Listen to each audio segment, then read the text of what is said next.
John in Waukesha, Wisconsin. I love the way the Wisconsinites have all these great names. Waukesha. That had to be Native American, maybe? That sounds kind of like it. Anyway, John writes and he says, how do I know when I go to a record shop or to an audio show that has vinyl records for sale that what I am buying is good quality? I've heard you say that much of what is produced today is substandard. Yes, and that is in part why you have started Octave Records to produce top quality recordings. What questions could I ask the person behind the counter selling the records that might tell me what they are selling and whether it would be considered audiophile quality or not? That's a really hard one, John.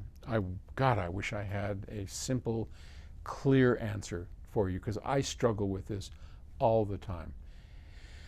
There are famous Sheffield Labs.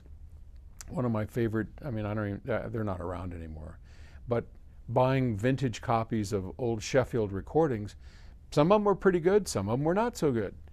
From pressing to pressing, there are differences.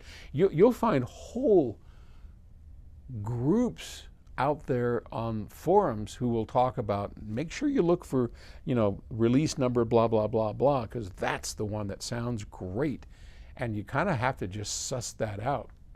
The simple answer, which isn't always the right answer, but it'll get you closer, is certainly by reputation. So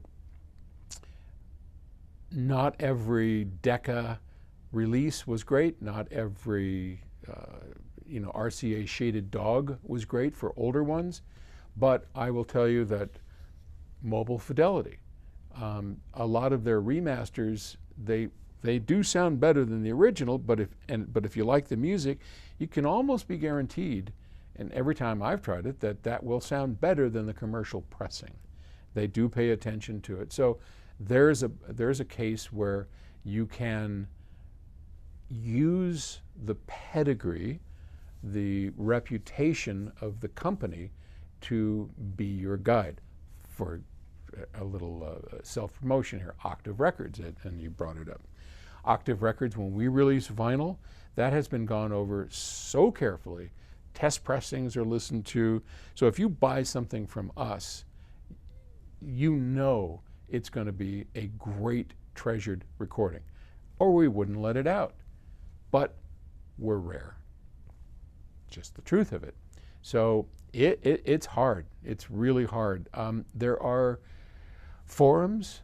You just go Google, vinyl forums and try and find the kind of music that you like and look those up. But other than reputation and forums, I don't know of another way to do that. And I wish I did, because that would sure be nice. It's just kind of like food, right?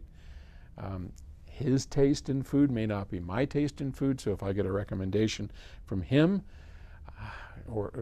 it may or may not work for me. Movies, Roger Ebert, great critic. You may not like the music or the movies that Roger Ebert likes, so a recommendation from him might be one to stay away from. I don't know, but yeah, you're going to have to just suss that out. So thanks for the question. Talk to you tomorrow.